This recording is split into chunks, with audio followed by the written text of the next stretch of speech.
Hi all, I'm Jason St.Just, the designer of the brand new French Revolution game 1793 Patriots and Traitors, which has been published by Sound of Drums. What I wanted to do today is a quick run through of the solo mode, the Lonely Revolutionary variant. I saw it missing in the reviews and I had fans ask me for it, so here we go. Keep in mind that I just know my design inside and out, and I know a little bit more of the French Revolution than the average man in the street. But I'm not a professional reviewer, and I don't have professional equipment at my disposal, so this is as good as it's going to get. So let's start a revolution. I've set up the game as it should be for the solo mode. You can see that the yellow Feuillant already have a slight edge at the beginning, so they have some of their cubes here. In the solo mode, you can choose to either play the conservative Feuillant or the radical Jacobins. Since I love a good challenge, I've decided to start at a disadvantage, and so we'll be playing the radical Jacobins, which is also my favorite faction in the game and also in the history of the French Revolution. The Feuillant, the Girondins, and the Cordelier will function as a non-active factions, or the NAFs. All the NAFs have been dealt a single card, as you can see. Each round they receive a single card from the draw pile. This will determine their actions each round, thereby making the life of the solitaire player more difficult and challenging. It will tease the brain. In the solo mode, the Cordelier player starts the game. So we're gonna flip the card. So it turns out to be the Revolutionary General Lazare Hoche. When we look at the faction symbol, we notice that there's no matching Cordelier faction symbol. So the Cordelier NAF cannot activate Lazare Hoche. Who can? The Jacobins and the Girondins, the moderates.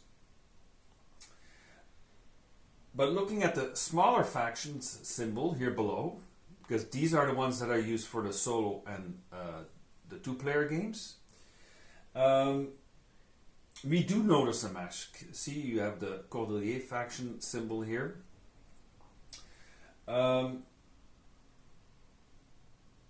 So the Cordelier NAF can use it for the cockades. In order to find out where on the board the influence will be placed, we first look at the symbol to the left of the faction symbol. So if we look to the left here, it's always to the left that we look. There we can see that he's going to place 2 influence on the National Convention area. So we're just going to do that. So he's going to take 2 influence and he's going to place it on the National Convention area. There we go. And then this card is discarded. So we're going to put the discard pile here. Sorry, everything's a little bit compact. I don't have that much room, but we're going to put the discard pile over here.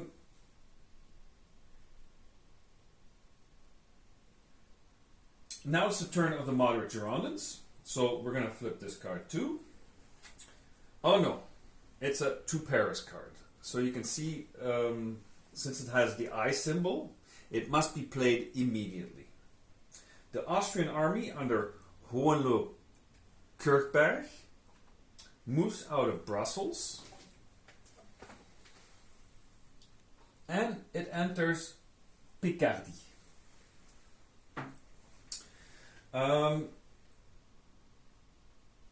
Luckily, we have the Marquis de Lafayette. He's been activated by the Feuillant at the beginning of the game. Luckily, he's standing there, so he's blocking the road of the Austrians coming into Picardy. So who wins the battle? So we can see that Lafayette has 1 military insight. There's one cocarde here. And what else does he have? And he has one totally devoted troop in the Kaserne area. You can see here he has one influence in the Kaserne area. So his total score is 1, plus another one is 2. And how much does our Austrian friend have? Our Austrian friend has 1 military insight, but there is no royalist influence on the France board. And there is also none on the Kaserne here. So he only has a score of 1. So that means Lafayette has 2, and the Austrians have 1. So that means that Lafayette wins the battle, and he pushes the Austrians back into Brussels. So what happens? The Feuillant Naf, because he won a victory, he gains 2 influence from his stock for having successfully repulsed the Austrians. So in this case, it was good to have a battle. So he's going to take 2 from his stock and he's going to add it to his pile. There we go. Well done, Feuillant. Thanks for saving France. Or for saving the revolution. So, since the first card was an immediate to play card, the Girondin is allowed to draw a second card. So he's going to take one from the pile, from the draw pile.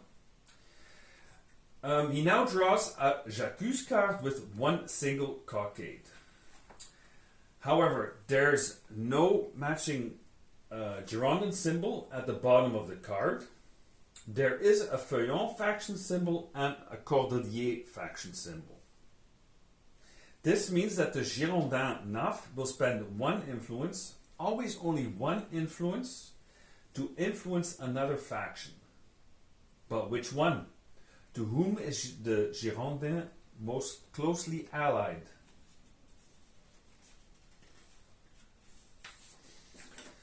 In the solo and 2-player variant, the player boards themselves are now areas that can be influenced. You now have the possibility to influence the Nafs in order to form a team or even an alliance with them.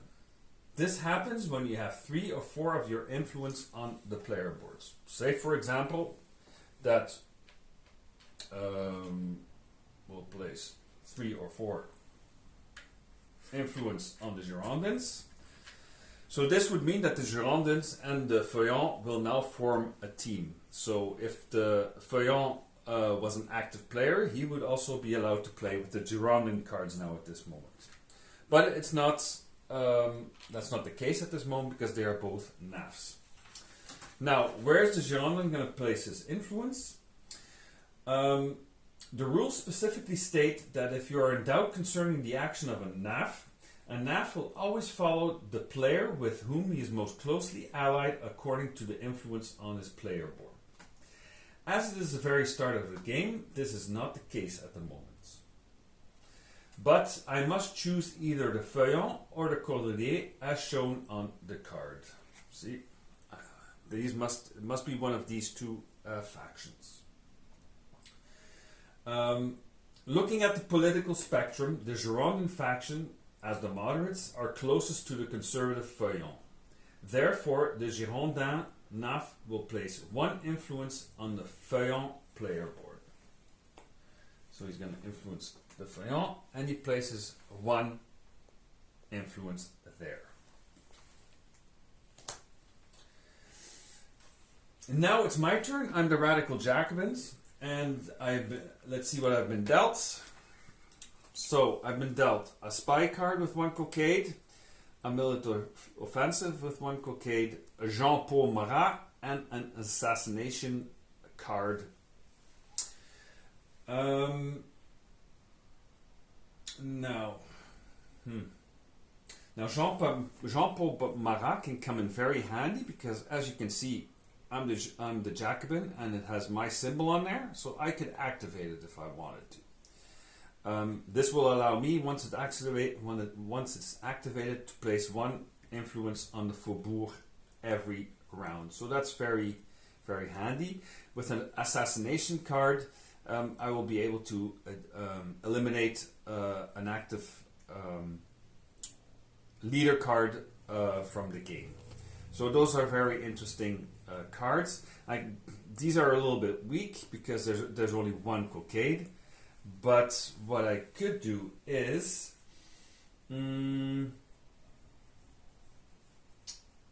if I can get a majority in the Palais à Égalité, then all my cards will be worth 3 cockades.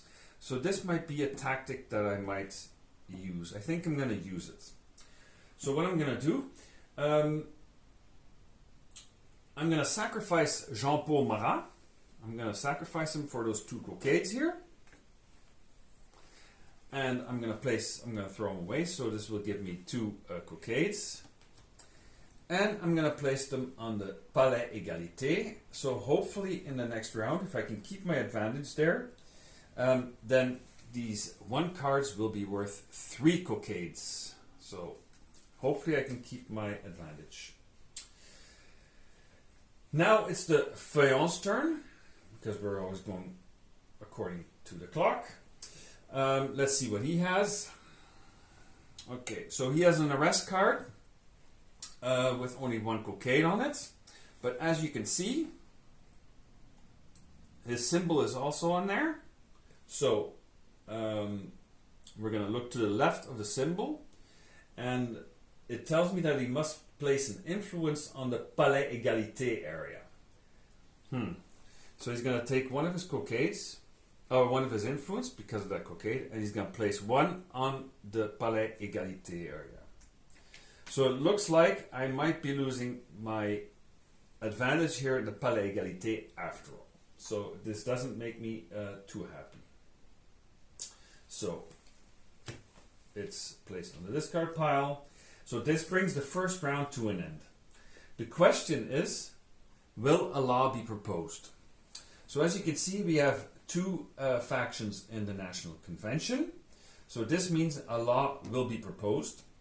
And it's whoever has the majority. In this case, it's the Feuillant who has the majority. It's a NAF. So what we're going to do is we're just going to take the first law card on top. If it was an active player, we could just look through them. But since it's a NAF, he's just going to take the top card.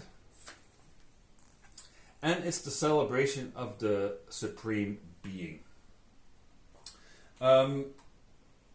On the bottom of the law card, you can see that there's a Jacobin faction symbol. This means that only the Jacobin faction, in this case me, can propose it. But I'm not even present in the National Convention, so I can't propose it, and neither can the Feuillant faction. It's too progressive for the conservative, narrow mind. So no law is proposed in this round. So we're going to place this one here. There we go. We're going to shuffle the deck for the next. There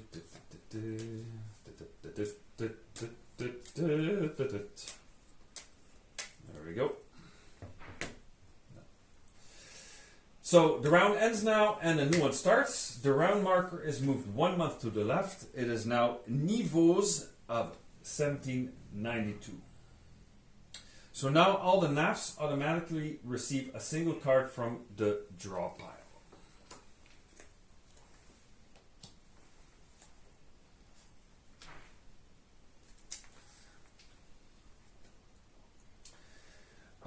In the following round, it is a faction with a majority in the National Convention who goes first.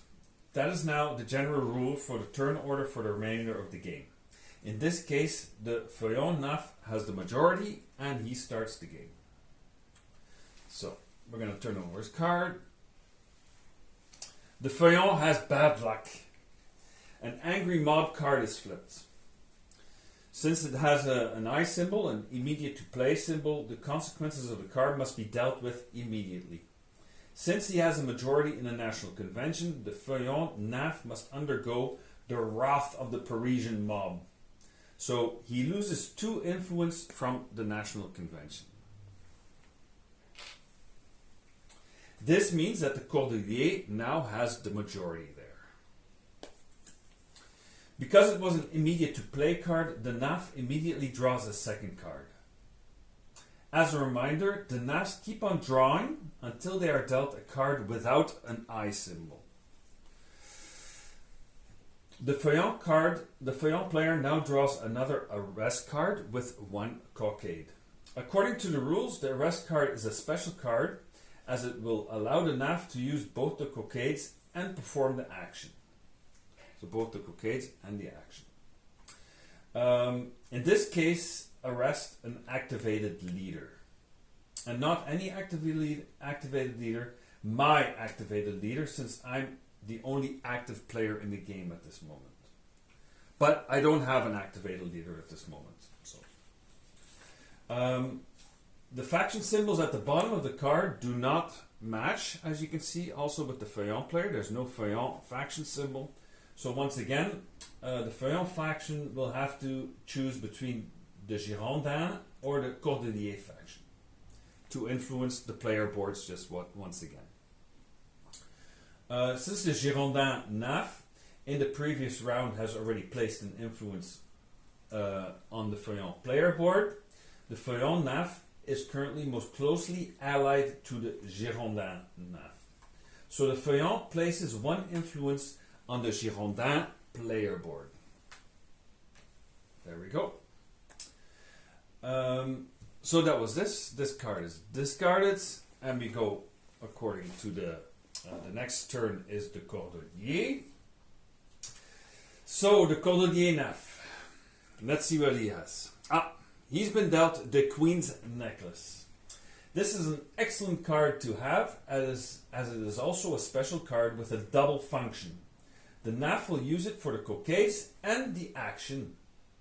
In the rules, it is clearly stated that if the Cordelier NAF draws a Queen's Necklace card, he automatically receives Jean-Paul Marat or Colo d'Herbois, if they are still available, of course. I recently discarded Jean-Paul Marat, so he is easy to find. Marat is therefore immediately activated. Where is our friend Jean-Paul Marat? There he is. So he is immediately activated. So now the Cordelier, each turn he will be allowed, starting next round, he'll be allowed to place a free influence on the Faubourg each turn. So that's starting next round. So that's an extra benefit for the Cordelier. The Cordelier is also allowed to add influence. Once again, there is no matching symbol on the bottom of the card. Only the Feuillant and Girondin faction symbols. So which one will the Cordelier choose? As an ultra-radical, the Cordelier is absolutely no friend of the conservative Feuillant. He therefore places an influence on the Girondin player board. So, as you can see, everybody wants to be friends with the moderates. So he's actually in a luxury position. So if there's two more, then he can be either from the Cordelier team or the Feuillant team. But I'm still there also. I can also influence the Girondins. We'll see what happens. So this has been done. This is finished. So speaking of the moderate Girondins, let's see what card he has received. He has received a spy card of two cockades, as you can see. Let me see. There's also good news. His symbol is found at the bottom of the card. We look to the left of the symbol first, and here we can see it's the National Convention. So here also he's going to take he's going to place two influence because there's two cockades, and he's going to place them on the National Convention area. There we go. So now the Cordelier, as you can see, and the Girondins, the moderates, have a tie in the National Convention. So that was his turn. It doesn't really matter to me, at least for the moment. As you can see, I have acquired my advantage here in the Palais Égalité. So that's good news. So what happens, it's now my turn. I can play one spy or military offensive card and they will be worth 3 anyhow. So what I'm going to do, let me see, I'm going to play my spy card of 1 and it's worth 3 now because I have the majority in the Palais Égalité. What I'm going to do is I'm going to place one of my influence, one of the 3 influence in the National Convention. This way I'll also be able to vote. I'm going to place one in the Notre Dame. I'm going to try to get an influence here so I can take 3 cards next turn because I only have 2. So I might be needing cards soon. And then for my last cockade, I'm going to use... I'm going to take a currency and I'm going to take a press token. That's my specific currency. I'm going to take a press token. A little piece of advice from the designer himself. Currency is a good reserve to have. It doesn't cost an action to play it, and you can play it whenever you want, even out of your turn. So this brings the second round to an end. Once again, the question, will a law be proposed? Both the Girondins and the Cordelier have a majority there. There's a tie, so there, no law is proposed. This is too bad because all 4 factions are present, as you can see in the National Convention area, at least for now. Then everybody could have voted. So I hope this was a little bit clear of how the solo and 2-player variant goes. This is very important. The symbols on the bottom of the cards, and as you know, you always first look at the left. So this was a quick run through. I might do another second round, but for now this is it. I'm recording this between Christmas and New Year's. I don't know when this will be posted. In any case, I want to wish you all a happy New Year, happy holidays, and thank you very much for watching. Take care, bye bye.